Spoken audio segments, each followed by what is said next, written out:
بسم اللہ الرحمن الرحیم۔ السلام علیکم ورحمۃ اللہ وبرکاتہ۔ میری دعا ہے کہ میرے سارے مسلمان بھائی وہ سلامت رہیں۔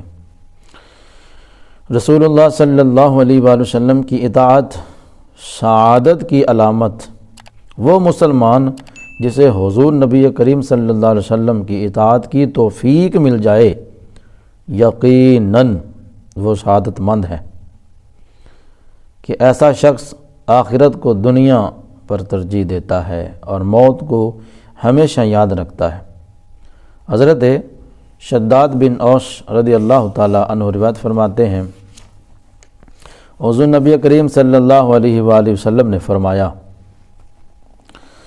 عقل مند وہ ہے جو اپنے نفس کی خواہشات کو کمزور کر دے اور موت کے بعد آنے والی زندگی کے لیے نیک عمل کرے، اور عاجز لاچار وہ ہے کہ جو نفسانی خواہشات کی پیروی کرے اور اللہ پر لمبی امیدیں رکھیں۔ حضرت سیدنا ابن عمر رضی اللہ تعالیٰ عنہ فرماتے ہیں، حضور نبی رحمت شفیع امت صلی اللہ علیہ وآلہ وسلم نے فرمایا، سب سے زیادہ عقل مند وہ ہے، مومن وہ ہے جو کثرت سے موت کو یاد کرے اور اس کے لیے احسن طریقے پر وہ تیاری کرے۔ فرمایا یہی حقیقی دانا لوگ ہیں۔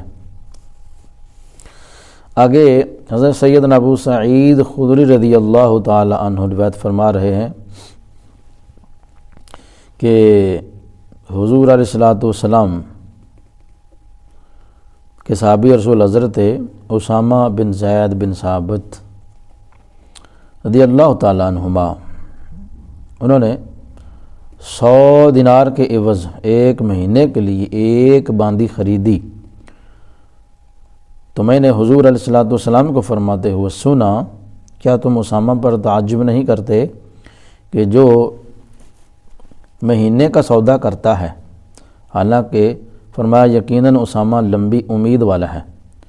اس ذات پاک کی قسم، اس میں آپ یہ توجہ سے سماعت فرمائیں کہ اس میں صحابی رسول نے کوئی ایسا کام نہیں کیا کہ جو خلاف شرع ہو، کوئی ایسی ویسی بات نہیں ہے، صرف ہمیں یہ سمجھانے کے لیے ہے۔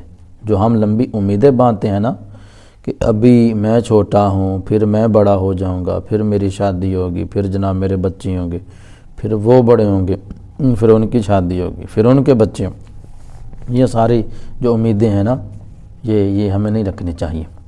تو حضور نے فرمایا کہ مجھے قسم ہے اس ذات کی جس کے قبضہ قدرت میں میری جان ہے، فرمایا جب میں اپنی آنکھیں جھپکتا ہوں تو مجھے یہ گمان ہوتا ہے کہ کہیں میری پلکیں کھلنے سے پہلے ہی اللہ پاک میرے روح قبض نہ فرما لے، اور جب میں اپنی پلکیں اٹھاتا ہوں تو یہ گمان ہوتا ہے کہیں انہیں جھکانے سے پہلے ہی موت کا وعدہ نہ آ جائے۔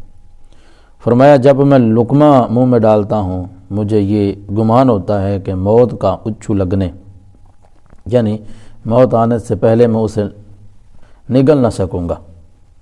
تو فرمایا اے لوگو، اگر تم عقل رکھتے ہو تو اپنے آپ کو مردوں میں شمار کرو، جو تم سے وعدہ کیا گیا وہ ہو کے رہے گا۔ راوی کہتے ہیں کہ حضرت سیدنا اسامہ بن زید رضی اللہ تعالیٰ عنہ نے اس باندی کو اپنا ہاتھ تنگ ہونے کی وجہ سے خریدا تھا، یعنی اس وقت مال موجود تھا، بعد میں نہیں خرید سکتے تھے۔ تو بہرحال یہ مختصر سا میں نے آپ کے سامنے یہ رکھا کہ ہم اپنی نفسانی خواہشات کو چھوڑ دیں، کیونکہ یہ ہمارے نبی پاک کا فرمان ہے۔